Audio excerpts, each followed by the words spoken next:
All right, thank you guys. And thank you, Bianca, for the great introduction. Everybody, I want to give her a round of applause, and Techlahoma, and over on AV, Doji.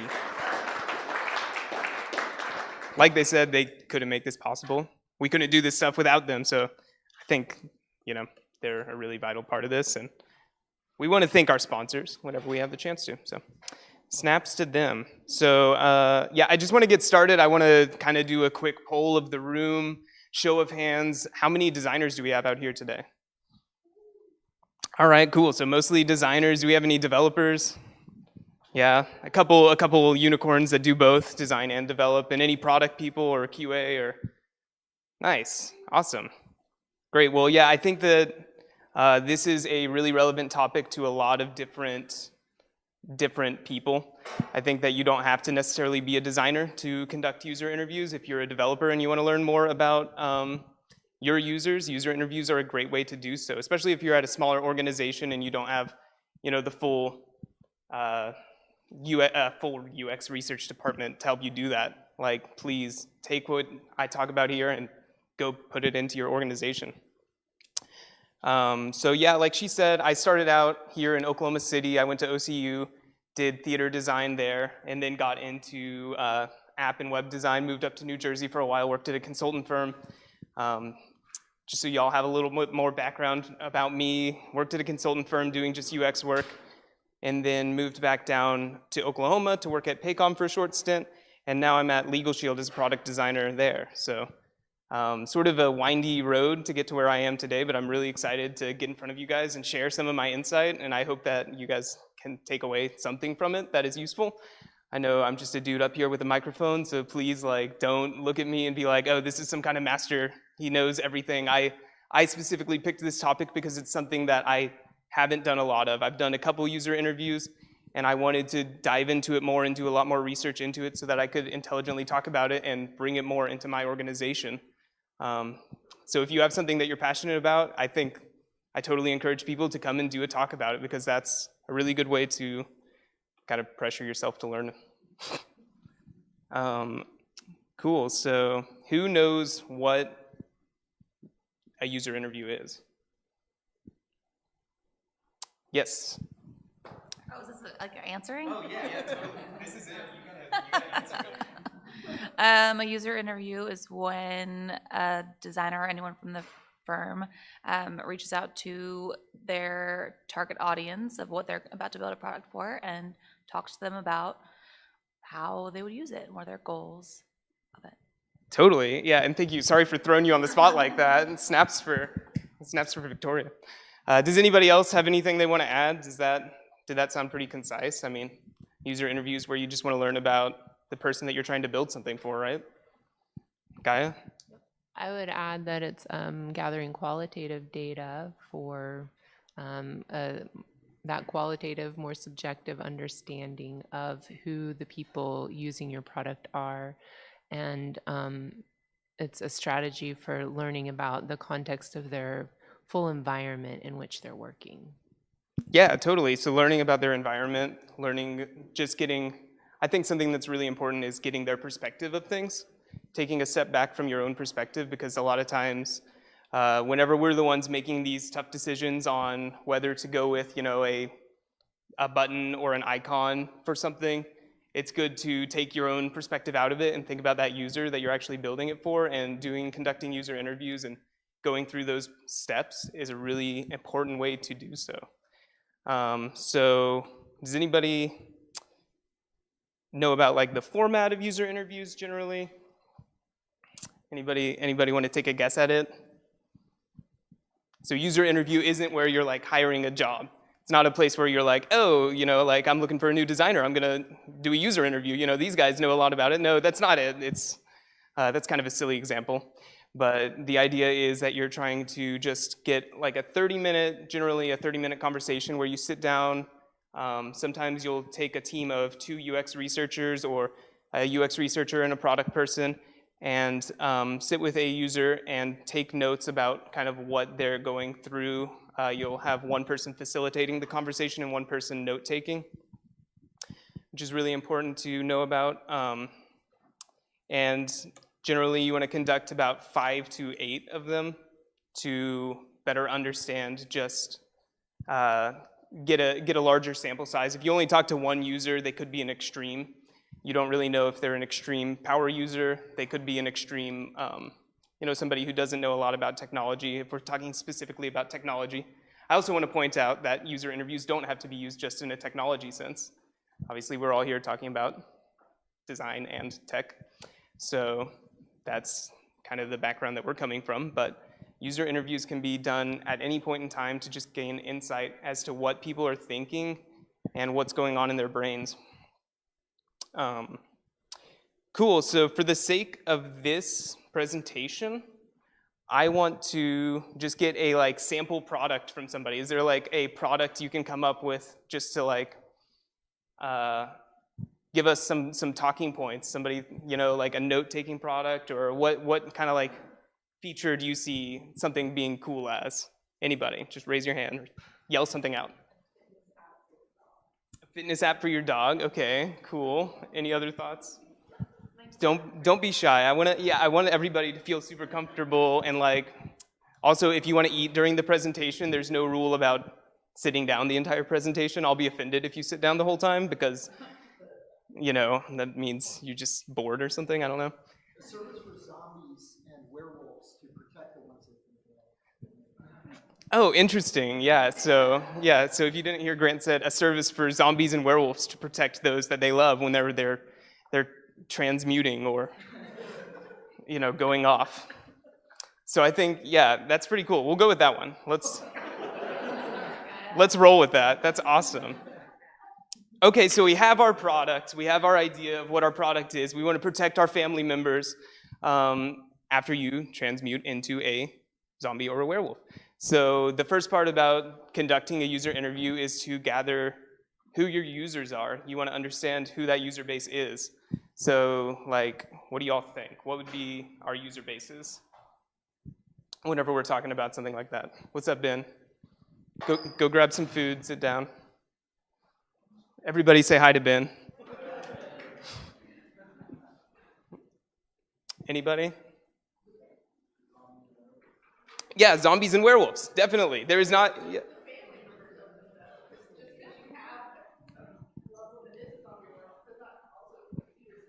Exactly, yeah. Yeah, no, really good. So there's 2 different type of user bases that I can think of very quickly. There's going to be the family members that want to be protected and don't want to turn into a zombie or werewolf. And then there's going to be those, transmuting. So yeah, that's the first really important thing that you want to do whenever you're thinking about starting a user interview is to find your user base. You want to have a clear understanding of who those users are and how they use your application. Because sometimes you can go in with the broad idea of, if your application works for anybody, you could say, oh, well, anybody could be a user.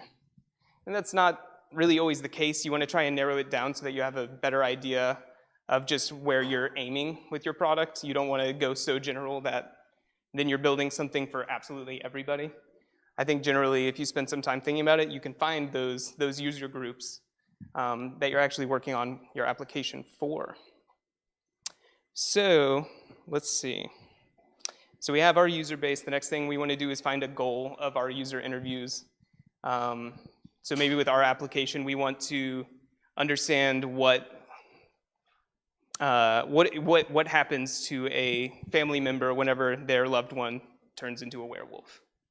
So what is it like whenever you're turning into a werewolf? How does that affect you as a person? What do you need to do to stay safe? Those are the important kind of questions I think that you could have. Does anybody else see something else, like a goal that you kind of want to strive towards?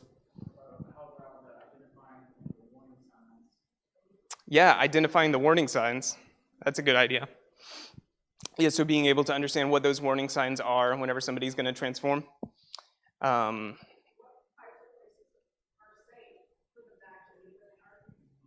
Yeah, what kind of protection methods do they have to go through?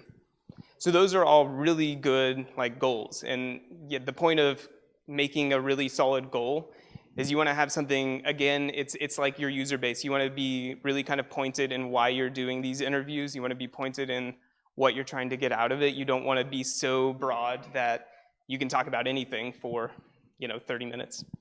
But yeah, sitting down and talking about, okay, what does it take to stay safe? How do you live with a werewolf in your family? Your brother's a werewolf. That's insane. You know what I mean? We're trying to protect you. Like a zombie, really? You got a zombie in your family? Cool. So the other important thing to know once you have your goal and your user base is how that's going to affect your designs and how that's going to affect your product. Is you want something that can actually make meaningful impacts to your product. So if you decide like, oh, well, you know what, our product is just a push notification to like let people know, hey, go get protected. Maybe you don't need to talk to them about certain questions. Maybe you don't need to ask them about where they have to get protected, but just kind of like, hey, just get protected, So making sure that your user interview just circles around what's going to improve your product and your designs, because otherwise you could get down the wrong road. And then the other important thing in starting to set up your user interviews is finding your user base and finding your interviewees. So you have to actually find those people that have werewolf and zombie relatives, and that's, I don't know, that could be kind of challenging. I know my user base isn't like that hard to find, but we definitely have had trouble in the past just getting these users scheduled, and it's a big part of the process that I don't think anybody can really, you can't ignore. It's not the fun part of the process. It's just the paperwork and just getting through that and setting up meetings and schedules, but definitely like give yourself a month in advance before you reach out to these people, because you got to think from the interviewee's side, they don't really know what they're getting into, and you want to give them as much expectation of what they're going to experience whenever they sit down in a room with you and another person taking notes and recording you. Like, you want them to feel very comfortable, especially if they're used to like supernatural situations. Like, they could be really on edge, just in general. Cool. So give me a second here. Seriously, get some food. We have hummus. There's little cheeses. I've seen pizza, soda pop, pita chips, cookies. Not gluten-free cookies, but there's cookies. So lots of good stuff. Cool. So your team members, whenever you're setting up, like I said before, you want to have, you can conduct a user interview on your own. It's generally helpful to have two people from your team, a facilitator and then a note taker, just so that the facilitator can stay fully invested in the conversation, can pick up on those social cues, can pick up on if somebody starts going down a path with a story, they can really dig into that. And then you can have one dedicated note taker so that those little details that you're asking about aren't missed, and those are documented and written down so that they can be referenced later on. Of course, another important thing that I like to do whenever setting up a user interview is to have a recording. So if that's just an audio recording or a video recording, so like I said, you can see that body language. If somebody gets uncomfortable whenever you bring up a feature, they get uncomfortable whenever you start talking about, wow, full moons. They just get on edge, that's something to note. Maybe you give them that push notification a night before the full moon.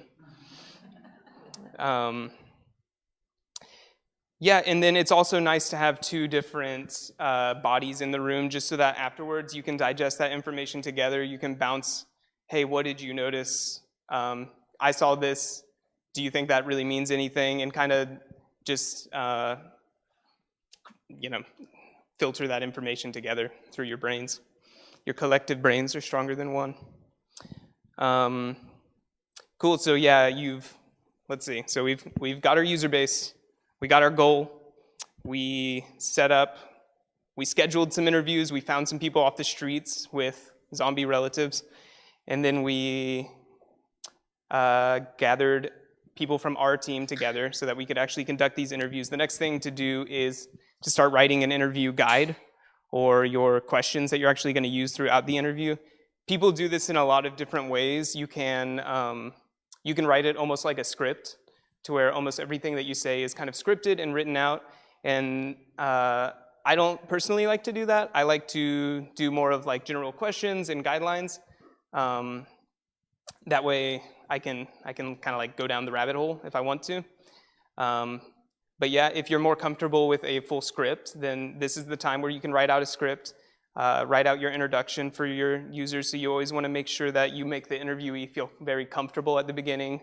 Make sure that they're aware if you're going to be recording, and get their consent on that. If they're not comfortable with that, just turn the recording off, and they're still going to give you useful information, so that's fine.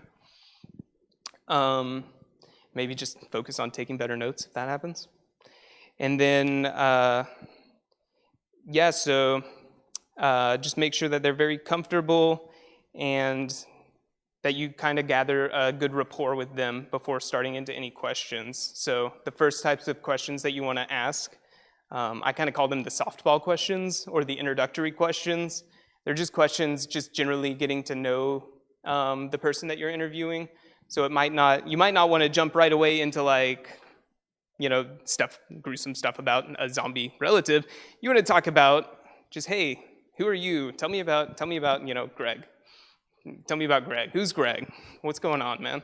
So you can get to know somebody and just learn who they are, get them more comfortable with answering questions and just having a dialogue with you, because a lot of people, generally, this isn't something that they go into their lives doing every day, is sitting in a room with two strangers and just talking. So if you give them kind of those easier questions that can prepare them for some of the more product-specific questions, then that gets them in a better mood to talk with you and engage with you. Some of those questions, again, are like, tell me about yourself. What is your typical day like? Are there any applications that you use on a daily basis? Is one that I like to know that kind of helps with gathering a good, strong persona. If somebody uses Outlook every day, but maybe has never touched an iPhone in their life, then you understand what kind of mental models that they have in their head for what they're used to seeing in applications. So I find that one to be pretty useful. And then you, once you have kind of gotten through some of those introductory questions, you want to start asking product-specific questions. So these are the things that we talked about earlier that relate back to our goal, and how it's going to actually influence our designs and our product. So, what kind of fortification do you need whenever somebody transforms? And even going a step further, if you can ask, hey, the last time that your brother or your relative transformed, what did you do to stay safe? And the reason you want to pull in that, the key part of that is the last time, because it gives them a place in their mind to refer back to. It gives them a historical kind of event where they can say very specifically what happened and when it happened. Whereas if you just ask kind of in general, humans, we tend to kind of fill in details where there's things missing. Oh yeah, definitely, I always need, a steel barricade. Oh, well, that's not true. Last time you survived with a wooden barn and, a fire axe. Whatever, man. So kind of making sure that they always plant themselves in reality through the way that you can ask questions is a cool part about it. There are some types of questions that you generally want to avoid asking. There's questions such as leading questions where you can kind of try and lead the user down a certain path. If you plant emotions into their mind with a question, for example, like, how frustrated were you whenever your brother turned into a werewolf all of a sudden? Well, you've given them an emotion at that point. You've told them that they were frustrated, which might not be the case. They might have been very, very excited. I mean, I could imagine that being excited. I've never experienced the supernatural, so I watch lots of TV shows about it. Having that actually in my house, that'd be, whoa, awesome. So yeah, you want to avoid those leading types of questions where you kind of guide the user towards an answer. Always keep your questions very neutral. What happened whenever your brother first transformed? Can you explain those emotions that you were feeling? so that you can better understand where they're coming from and they can tell you from a place of truth. The other types of questions generally you want to try and avoid are like closed questions or yes or no questions. So if you give them, does your brother transform into a bat while he's a vampire? No. Okay. That's all you get. That's it. You know what I mean? There's nowhere to really go with that. You can rather take something a little bit further, take it a step further, and talk to them about, if you've already established that they're brother. And sometimes I will say a leading question can work out. You can actually say, okay, they do transform into a bat, and then you go into, well, how does that make you feel? What kind of challenges does that actually obtain for you? Like, wow, a bat. Do you have to like cover all the crawl spaces in your ceiling, or I don't know, how do you stop somebody from that? Cool, so yeah, just in general, when preparing the interview guide, avoid those types of questions. And then once you've kind of finished up with all of that, you're pretty much ready for the interviews. Again, you've scheduled them, you got your goals, you got your interviewees, you got your team ready, and then you can conduct the actual interview, which is sort of like, it's a lot of preparation leading up to this point, which is exciting. But also, if you put in the work ahead of time, then you feel very prepared for those things. I think a really good part about preparing your questions ahead of time is also it prevents interviewer fatigue, where you might just, if you're running back-to-back interviews over and over again, you can actually, as an interviewer, just start getting fatigued and your quality can go down. So having those questions prepared and that script really outlined very well will help you whenever you're actually throwing out those questions. So yeah, like I was saying, make the interviewee feel very comfortable. Try and gather a good rapport. If you have coffee and water in the room, snacks, you can offer them that beforehand. Make sure that they feel comfortable with you kind of just talking to them. And then once you start asking the questions, after you've gathered that rapport, don't be afraid of silence. I think sometimes we like to try and fill in silence just as a culture right now. Sometimes if you let it breathe a little bit and you let the conversation just manifest, people speak in paragraphs rather than sentences. So they need that time to think and to kind of let things click in their brain.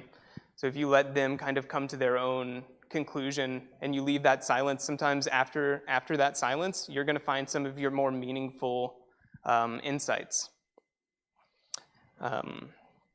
Especially if you're kind of stepping over people while they're speaking, that's a really big no-no. You want them to kind of give you all of the information.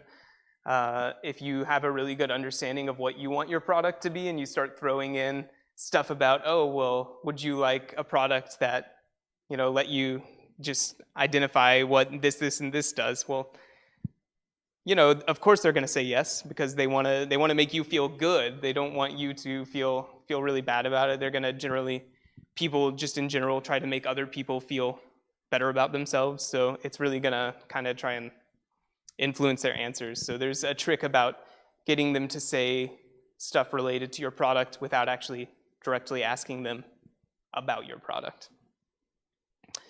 You also want to make sure that they understand there's no wrong answers. So some interviewees can feel very uncomfortable if they feel like they're answering something incorrectly. They feel like they're giving you just some kind of bad feedback. And let them know no, all feedback is good. If for example, if you're on an older system and you ask them about how they're currently using the system and they use it in a way they know isn't the correct way, well, they could, if they're afraid of giving you a wrong answer, they could tell you the way that they don't actually use it, which is the intended way, right? But then you're not gathering that insight of, oh, well, why is he using it in this way? And that's really the big part about user interviews, is gathering that why, the why about your users and why they do things. Because you can like Gaia said, you can figure out with quantitative data, the what, you can figure out what they're using and how often they use each feature and how many times they click something on a page. But the why they're clicking that is really what you want to get into the user's space with and talk to them about. Let's see. Yeah, so does anybody have any questions about that? Really, I mean, in conclusion, interviews are just a really quick and easy way to understand how users feel and what they perceive to be true, and to get insight from their point of view. I know we used a pretty silly example of a product, but it's kind of fun with just illustrating what we were talking about. So that's all that I have, but I'm gonna open the floor up to questions for now. Yes? Okay. So you go through, you get all these interviews. Like, what's the best way, or like, what's some guidelines about what to do with that? Like, once you get those, like, how do you put them together, or what do you do? Like, what's the process from there? Totally, that's a great question.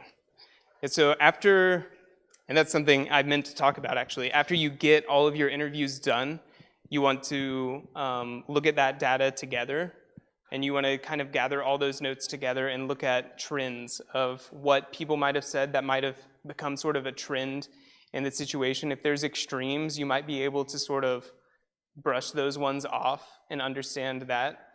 Generally, what I'll do is I'll prepare a sort of a cohesive analysis of all those interviews together, something that I can share with my executive team that gives a general summary that's quick and easy for them to digest without going into all the, if you did 5 hours of details, they don't want to sit there and listen to all the recordings, but if you want to pull out a couple really meaningful quotes, that can generally go a long way. Any other questions?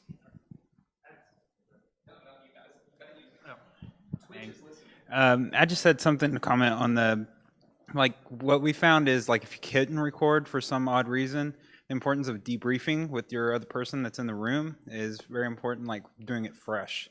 Because if you wait, little details and stuff, like just looking back at your notes, you're going to forget key things. So. No, really good point. Grant, do you have a question? Is there such a thing as too naive of a question in a user interview? Too naive of a question. I don't think so. I think if it's something that you're wondering about, you should ask it. You shouldn't feel ashamed that you don't know the answer to something, because that's why you're putting in the research and the time. And maybe sometimes it's something that you already have an assumption about, and you want to just ensure that that is correct or true. So I don't think there is really too naive of a question if you're wondering about something.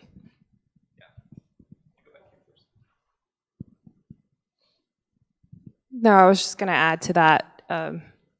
It may be naive to you, but not to them. And it's just validating. Once you ask them, it's an assumption, like you mentioned, that you want to either verify or see if they say something else. So, yeah. It also builds trust as well, because they know that you're not coming in there as the know-it-all. I know everything about your thing, who you are as a user. It's no, I'm actually here to learn. Yeah. I mean, I've never claimed to know everything about werewolves. I would never do that. Any other questions? Yes. So in terms of business constraints, and I know most recently you've worked in-house on products, but right now I'm working for a client-based firm. How do you fight, or what advice do you have in terms of fighting to get that into the billable process? Yeah. No, that's a really good question. I think it goes along with demonstrating the value of UX and demonstrating the value of UX research, especially. I guess first you have to get your stakeholders involved, and then you have to make sure that it is something that your market is going to want to purchase and prove that value. I don't know. Does anybody have a good thought on that? That's it's something I'm not super familiar with, so I'm not really sure. Gaia? I mean, honestly, from experience, it's me eking out time. I've never been in a situation where I'm billing for every one of my hours, but I would probably start by putting that under an umbrella, you know, of like, I'm going to find you the answers to these questions without really saying like, this is how, and then, you know, because they want to see a deliverable, but you, again, like kind of where Alex started, like it's really doing it and bringing that insight back that's going to show them why it's important. But I guess I'm also kind of fumbling because it's hard to do that. I'm curious if anybody else has something that's worked.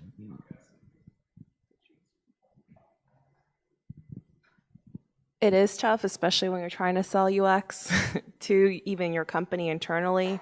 What I've done previously before is create almost like a fake proposal, a short proposal of what it is, like the tasks or what user interviews or whatever the exercises you're trying to accomplish. And then in a way, it gives it, you give it to your executive team and say, this is what I am proposing to do, and this is what the outcomes that could come out of that. And it's literally, you're trying to sell it to your own team. That's actually helped me a lot, even to like hone in my process and also to sell it to them. And it actually has gotten really good. I was able to then show them, even if it was a short few interviews, how that, it's just baby steps almost. But if you go through the proposal process, I think it's very helpful that way. Yeah, awesome. Any other questions? Oh yeah? Hold on, Doji. I remembered that actually what's really worked before has been to build a task flow and to take that task flow to the user and have them validate it. So you get a lot of qualitative information because you get them to tell stories about doing that task, but you're starting with a thing that the company can look at and understand as an artifact, you know? So that is one thing that's helped. Yeah, totally. Question? What are some good strategies for finding your users? Finding your users, like that's pretty tough. It really depends on who your users are.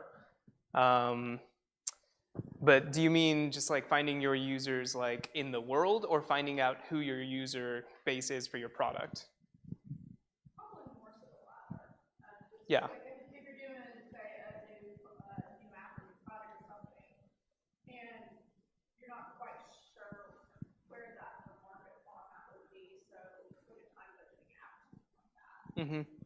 Yeah, so it's really sort of a marketing exercise, I think. And it's something where you kind of have to try and find that gap in the industry. You don't want to go somewhere that's too saturated.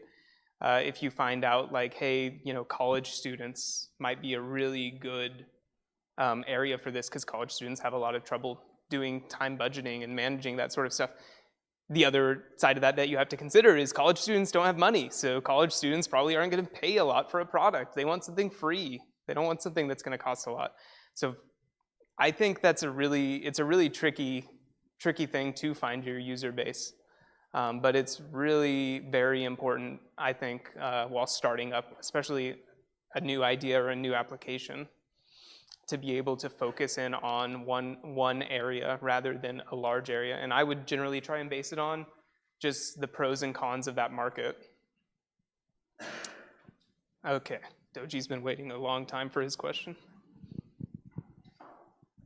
Okay, so I have two questions. The first one is, if you're doing a marathon of user interviews, what's the best way to pace yourself so that you're not seeing a decrease in quality in the results that you're getting, the information that you're getting from the clients, while still being able to do, let's say, 10 of those user interviews that day? Yeah, I think Honestly, I would stick to around 5 to 8. I wouldn't go as far as to do 10 in a day because sometimes you can get too much data, and then that'll take, with qualitative data especially, you don't want to get too much because then it can get very muddy, and it's hard to pick out the useful information from that. If you're doing it all in one day, make sure to just give yourself breaks. Schedule a time where you can just get out for a little while. We're actually doing some user interviews coming up, and we split it up to where we're doing 2 teams, kind of alternating. So we have people alternating as the facilitator and the note taker, and we have people alternating just time slots as well. That way you can give yourself sort of a break from speaking for a ridiculously long amount of time. But yeah, just kind of knowing your limits is something really important with that. Do you have another question? Yeah.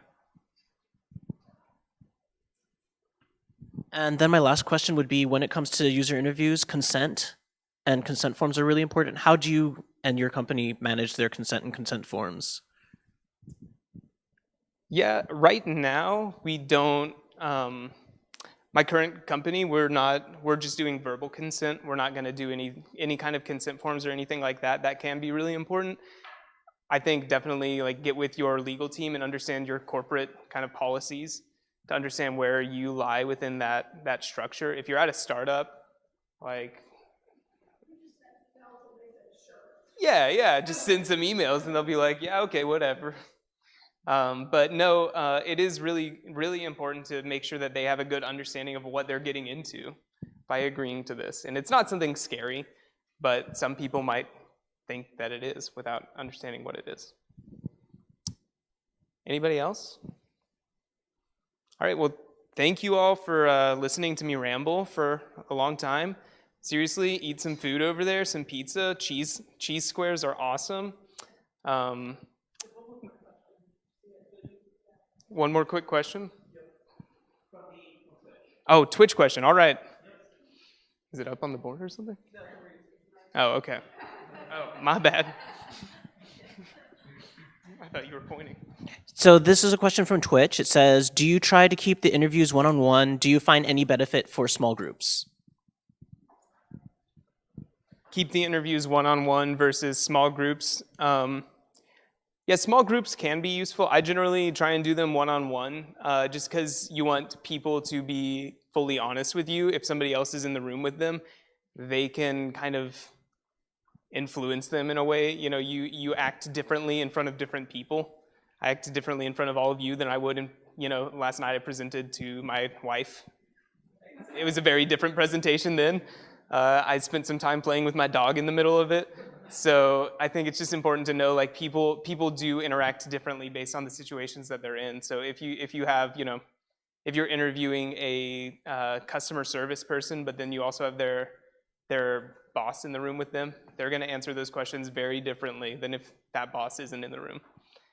But if you have 5 customer service people that are all very close and on the same team together, maybe you can find some really meaningful information from that. Groupthink, yeah. Groupthink is very, very, very real. And you're gonna hear the loudest person in that group give their opinion the most. I think sometimes it can help though, like if you have 2 people, especially if they're kind of like shy, like they don't really want to tell you about it, it changes the power balance. Like if it's them and it's coworker, that's a very different power balance for them. Yeah. Than if it's just one-on-one. Then it's like they're like, oh, this thing stinks, and when they run that feature, it doesn't really work right, and then their friend is like, yeah, that is terrible. That's a much better interaction for them. Yeah. Yeah, so for our Twitch user out there, we were just saying for maybe a shyer person, it can help to have that person there to kind of reassure them and give them confidence to speak up. All right. Seriously, eat some cheese. Thank you all.